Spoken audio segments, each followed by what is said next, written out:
ಕೇಂದ್ರ ಶಿಸ್ತು ಸಮಿತಿ ನೋಟಿಸ್ಗೆ ಡೋಂಟ್ ಕೇರ್. ರಾಜ್ಯಾಧ್ಯಕ್ಷ ಬದಲಾವಣೆ ಪಟ್ಟು ಬಿಡದ ರೆಬಲ್ಸ್. ಫೆಬ್ರವರಿ 20ರಂದು ಯತ್ನಾಳ್ ಟೀಮ್ ಮೀಟಿಂಗ್.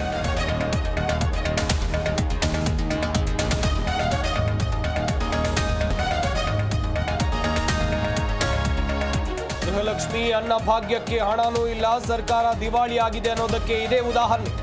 ರಾಜ್ಯ ಸರ್ಕಾರದ ವಿರುದ್ಧ ಪ್ರಹ್ಲಾದ್ ಜೋಶಿ ಕಿಡಿ.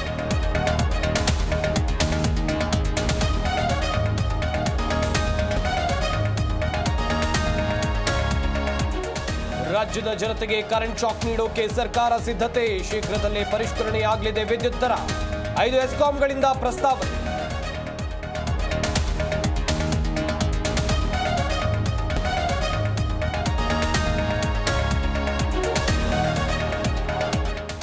ನೀರಿಲ್ಲದೆ ಒಣಗ್ತಾ ಇವೆ ಬಿಎಂಆರ್ಸಿಯನ್ನ ನೆಡು ತೋಪು. ಸರ್ಕಾರಿ ಜಮೀನಿನಲ್ಲಿ ನೆಟ್ಟ 400 ಗಿಡಗಳಿಗೆ ಜಲಸಂಕಷ್ಟ.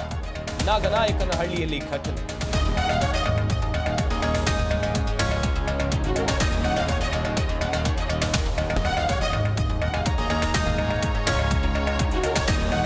ಸರ್ಕಾರ ರಚನೆಗೂ ಮುನ್ನ ಬಿಜೆಪಿಯಿಂದ ನಯಾ ಕಾರ್ಯ. 4 ಹಂತಗಳಲ್ಲಿ ಯಮುನಾ ನದಿ ಶುದ್ಧೀಕರಣ ಆರಂಭ.